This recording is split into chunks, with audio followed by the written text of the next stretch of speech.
There are plenty of theories which attempt to explain why Ben Solo does not appear to Rey as a Force ghost at the end of the Rise of Skywalker, but in this video, I will reveal the truth about Ben Solo's whereabouts in the final scene of the sequel trilogy.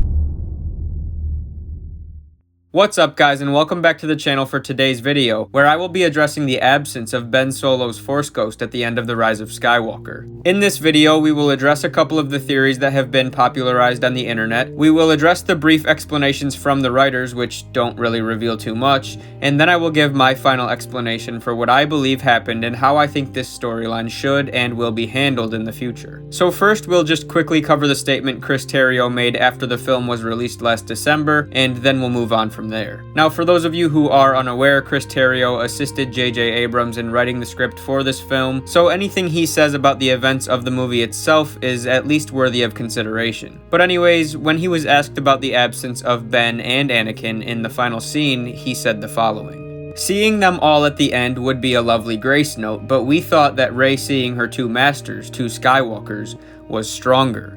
Rey was in the unique position of having been trained by two Skywalkers, which is what's going on in the moment where she destroys the Emperor. It's her, Luke, and Leia standing there together, because she's got the two Skywalker sabers in her hands. So there's our answer to this question as far as the plot and storytelling effects were concerned, but like I said, that doesn't really tell us much, and if I'm being honest, it doesn't even make sense to me. I mean, Ben and Anakin were also Skywalkers. No, they didn't train her, but I don't even think it's debatable that she and Ben held a stronger relationship than she ever came close to having with Luke or even Leia. But whatever, you guys are entitled to feel however you want to feel about that statement. Maybe I'm just missing something, I don't know. Moving on, let's now look into a couple of the big theories surrounding the decision to exclude Ben from this scene. First off, you guys know I'm going to bring it up. This was the topic of the very first video I posted on this channel, and that is this idea that Ben Solo was actually alive at the end of the film in some capacity. Also, it is important to note that we do have canon confirmation that Ben did transcend in some way, because in the novelization of The Rise of Skywalker, Rey hears him say, quote, "I will always be with you."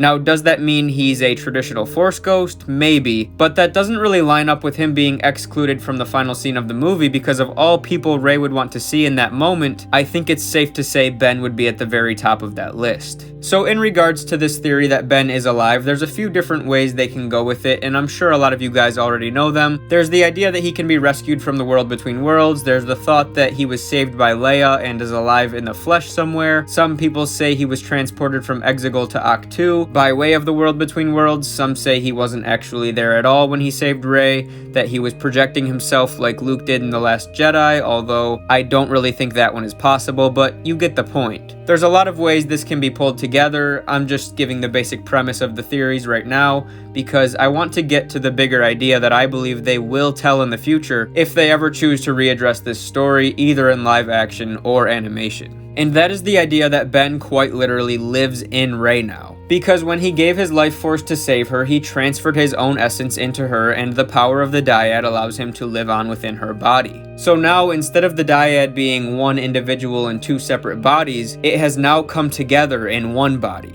Rey's body. And this is indeed the message I believe they were trying to deliver in the movie, and it is also what I believe to be true. This very neatly explains why Ben did not appear to Rey at the end of The Rise of Skywalker. It's because he literally can't. Ben is not really a Force ghost. He has transcended to some other stage of life, but he will not be able to manifest himself as a Force ghost until Rey passes, and then at that time they will both be able to fully transcend and live on together forever in the Netherworld. And that's why Ben Solo was not seen on Tatooine at the end of Episode 9. But this makes for a very interesting situation and raises an important question. If Ben is not dead, as those who have the power to transcend into the Force never truly are, but he's also not a Force ghost, is there some way for him to be brought back out of Rey and into his physical body once more? And my theory is that that is the case. That because this bond does not allow one half to die while the other lives, there is some way for Ben to be brought back out. I assume that right now Rey can feel his presence and commune with him through the Force, which is implied by that line in the novelization, but what she does not yet realize is that the potential potential for him to be brought back in the physical sense still exists as well. So how would something like that be pulled together on screen, and what circumstances would ever call for Rey to come to such a realization that this was even possible? Again, like most things in this rapidly expanding universe, the possibilities really are endless. But a major way I could see this coming to light is the emergence of a new threat, like something we're seeing in The Mandalorian right now. This potential to clone Force sensitives is creating the potential for new threats of the likes which we have never seen before, and it's not hard to imagine a scenario where Rey is in need of some major assistance and she comes to find out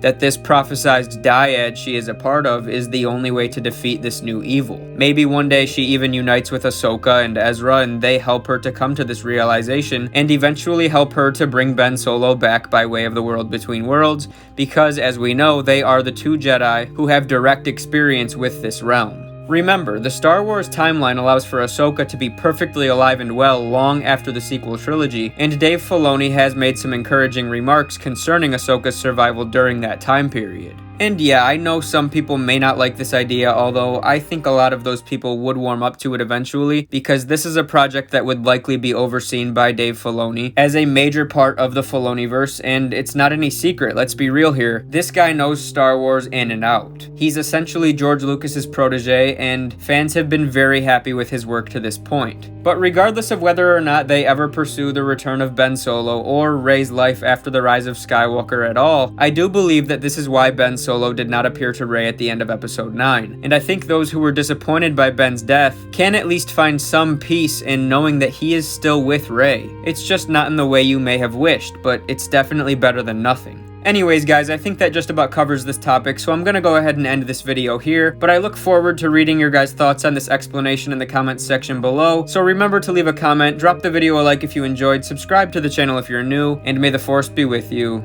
always.